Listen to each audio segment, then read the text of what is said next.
Hello friends, എല്ലാവർക്കും സ്വാഗതം പുതിയ വീഡിയോയിലേക്ക്. ഇന്ന് ഞാൻ വന്നിട്ടുള്ളത് ആരും കഴിക്കാൻ കൊതിക്കുന്ന ഒരു വെറൈറ്റി വിഭവമായിട്ടാണ്. വളരെയേറെ സ്പെഷ്യൽ ആൻഡ് ടേസ്റ്റി ആയിട്ടുള്ള പുളിയിഞ്ചിയാണ് കേട്ടോ ഇന്നിവിടെ ഉണ്ടാക്കാൻ പോകുന്നത്.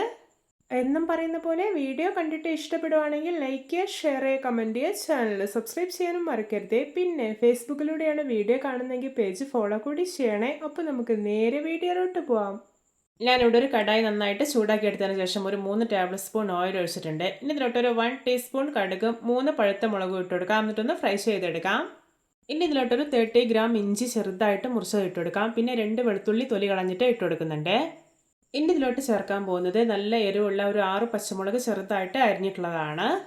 ഇനി ഇതെല്ലാം നല്ല പോലെ ഒന്ന് റോസ്റ്റ് ചെയ്തെടുക്കാം. ഈ ഐറ്റംസ് എല്ലാം ചെറുതായിട്ടൊന്ന് മൊരിഞ്ഞു കിട്ടണം. ഇനി ഇതിലോട്ട് കുറച്ച് കറിവേപ്പില കൂടി ഇട്ട് കൊടുക്കുന്നുണ്ട്. ഇപ്പോൾ ഇതാ നമ്മുടെ ഐറ്റംസ് എല്ലാം നല്ല പാകത്തിന് തന്നെ ഒന്ന് മുരിഞ്ഞു കിട്ടിയിട്ടുണ്ട്. ഇനി ഇതിലോട്ട് മസാലപ്പൊടികൾ ചേർക്കാം. 1.5 ടേബിൾ സ്പൂൺ മുളക് പൊടി, 1/4 ടീസ്പൂൺ മഞ്ഞൾപ്പൊടി, 1/2 ടീസ്പൂൺ മല്ലിപ്പൊടി, പിന്നെ ആവശ്യത്തിന് ഉപ്പ് ചേർക്കാം. എന്നിട്ട് നല്ല പോലെ ഒന്ന് ഇളക്കി യോജിപ്പിച്ചെടുക്കാം. ഇനി ഇതിലോട്ട് പുളിവെള്ളം ഒഴിച്ചു കൊടുക്കാം. ഞാനിവിടെ ഒരു ചെറുനാരങ്ങയുടെ വലുപ്പത്തിൽ വാളംപുളി വെള്ളത്തിലിട്ട് കുതിർത്തതിന് ശേഷം അതിൻ്റെ വേസ്റ്റ് എല്ലാം കളഞ്ഞെടുത്തിട്ടുള്ളതാണ്. ഇതുകൂടി ഒഴിച്ചിട്ട് നല്ല പോലെ ഒന്ന് മിക്സാക്കിയെടുക്കാം. ഇനി പുളിവെള്ളം ഒന്ന് തിളച്ച് വരട്ടെ. ഇപ്പോൾ ഇതാ തിളച്ച് വരാൻ തുടങ്ങിയിട്ടുണ്ട്. ഇനി ഇതിലോട്ട് മധുരത്തിന് ആവശ്യമായിട്ടുള്ള 2 അച്ച് ശർക്കര ഇട്ട് കൊടുക്കാം. എന്നിട്ടൊന്ന് ഇളക്കി കൊടുക്കുകയാണ്. ശർക്കരയ്ക്കൊന്ന് മെൽറ്റായിട്ട് വരട്ടെ. ഇനി നമുക്ക് കുറച്ച് ഇൻഗ്രീഡിയൻസ് ഒന്ന് റോസ്റ്റ് ചെയ്തെടുക്കാം. അതിനായിട്ട് ആദ്യം തന്നെ ഒരു കുഞ്ഞ് പാനിലോട്ട് 1 ടേബിൾ സ്പൂൺ പെരിഞ്ചീരകം ഇട്ട് കൊടുക്കാം. എന്നിട്ടൊന്ന് റോസ്റ്റ് ചെയ്തെടുക്കാം. അപ്പോൾ ഇത് പാകമായിട്ടുണ്ട്. ഇനി ഇതൊരു പ്ലേറ്റിലോട്ട് മാറ്റാം. ഇനി ഇതിലോട്ടൊരു 1/2 ടേബിൾ സ്പൂൺ ഉലുവ ഇട്ട് കൊടുക്കാം. ഇതും റോസ്റ്റ് ചെയ്തെടുക്കുകയാണ്. അപ്പോൾ ഇതും പാകമായിട്ടുണ്ട്. ഇതും പ്ലേറ്റിലോട്ട് മാറ്റാം. ഇനി ഒരു 1 ടേബിൾ സ്പൂൺ അരി ഇട്ട് കൊടുക്കാം. ഇതും റോസ്റ്റ് ചെയ്തെടുക്കാം. അപ്പോൾ ഇതും പാകമായിട്ടുണ്ട്. ഇതും പ്ലേറ്റിലോട്ട് മാറ്റുവാണ്. ഇനി ഇതിലോട്ടൊരു 1 ടേബിൾ സ്പൂൺ കറുത്ത എള്ളാണ് ഇട്ട് കൊടുക്കുന്നത്. ഇത് റോസ്റ്റ് ചെയ്തെടുക്കാം. അപ്പോൾ ഇതും പാകമായിട്ടുണ്ട്. പിന്നെ ലാസ്റ്റ് ആയിട്ടൊരു 1 ടേബിൾ സ്പൂൺ കടുക് ഇട്ട് കൊടുക്കാം. ഇത് നന്നായിട്ട് തന്നെ റോസ്റ്റ് ചെയ്തെടുത്തിട്ടുണ്ട്.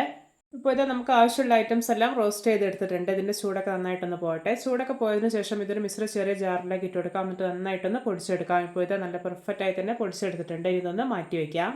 ഇപ്പോൾ ഇത് ശർക്കരയൊക്കെ മെൽറ്റായിട്ട് പുളിവെള്ളം കണ്ടോ നല്ല പോലെ തിളച്ച് വരാൻ തുടങ്ങിയിട്ടുണ്ട്. ഇനി ഇതിലോട്ട് നേരത്തെ പൊടിച്ച് വെച്ചിരിക്കുന്ന റോസ്റ്റഡ് ഐറ്റംസ് എല്ലാം ഉണ്ടല്ലോ, അത് ചേർത്ത് കൊടുക്കാം. എന്നിട്ട് നല്ല പോലെ തന്നെ ഇളക്കി യോജിപ്പിച്ചെടുക്കാം. ഇനി ഇതൊന്ന് തിളച്ച് കുറുകി വരട്ടെ. ഇനി ഇതിലോട്ട് കുറച്ച് കറിവേപ്പില കൂടി ഇട്ട് കൊടുക്കുന്നുണ്ട്. ശേഷം ഇത് വാങ്ങി വയ്ക്കാവുന്നതാണ്. ഇത് നമ്മുടെ രുചികരമായിട്ടുള്ള വെറൈറ്റി ആയിട്ടുള്ള പുളിയിഞ്ചി റെഡി. നോക്കിയേ, കാണുമ്പോൾ തന്നെ കൊതി വരുന്നില്ലേ? പിന്നെ ഇത് ഇരിക്കും തോറും ഒന്നുകൂടി ഒന്ന് കുറുകി വരും. അതുമാത്രമല്ല ടേസ്റ്റും ഇരട്ടിയായിട്ട് വരും. ഇനി ഇതിൻ്റെ ചൂടൊക്കെ നന്നായി പോയതിനു ശേഷം മാത്രം ഒരു എയർ ടൈറ്റ് ആയിട്ടുള്ള കണ്ടെയ്നറിലേക്ക് ഇത് മാറ്റാവുന്നതാണ്. നിങ്ങൾക്കിത് മാസങ്ങളോളം സൂക്ഷിച്ചു വയ്ക്കാം. 2-3 ദിവസത്തേക്ക് പുറത്ത് വയ്ക്കാവുന്നതാണ്. അതിനുശേഷം ഫ്രിഡ്ജിൽ വയ്ക്കാവുന്നതാണ്.